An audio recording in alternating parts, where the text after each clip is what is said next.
प्रभू श्रीरामांच्या सोबत वनवासाला लक्ष्मणही गेला आणि खरोखर एकाला वाचवताना दुसराही बुडाला.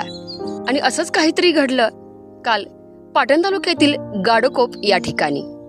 गाडोकोप तालुका पाटण.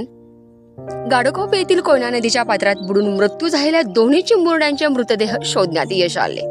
प्रशासकीय आणि स्थानिक ग्रामस्थांच्या मदतीने दोन्ही मृतदेह नदीपात्रातून बाहेर काढण्यात यश आले आहे. आणि याबाबत सविस्तर माहिती अशी की अनिल कदम वय 13 आणि करणदाजी कदम वय 15 अशी या दुर्दैवी मृत बालकांची नावे आहेत.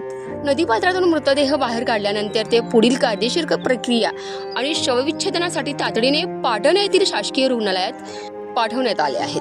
दुपारच्या सुमारास घडलेल्या थरारक आणि मन हेलावून टाकणाऱ्या घटनेनंतर दोन्हीही मुलांचे मृतदेह सापडल्याने गाडोकोप गावावर अधिकच शोककळा पसरली.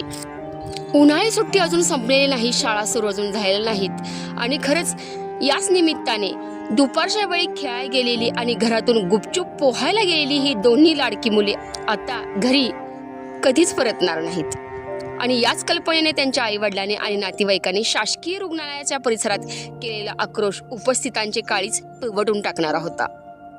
या दुर्दैवी घटनेमुळे संपूर्ण कोयना आणि पाटण विभागातून तीव्रतेने दुःख व्यक्त केले जात असून उन्हाळ्याच्या आणि सुट्ट्यांच्या दिवसात मुलांच्या सुरक्षितेचा प्रश्न पुन्हा एकदा ऐरणीवर आला आहे.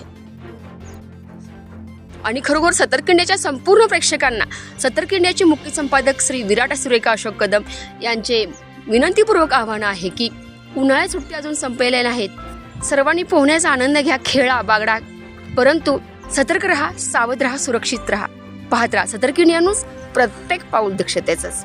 आणि या संपूर्ण महत्त्वपूर्ण अपडेटसाठी मुख्य संपादक विराट कदमसह संतोषी जगदाळे, सतर्क इंडिया न्यूज, गाडोकोप, पाटण.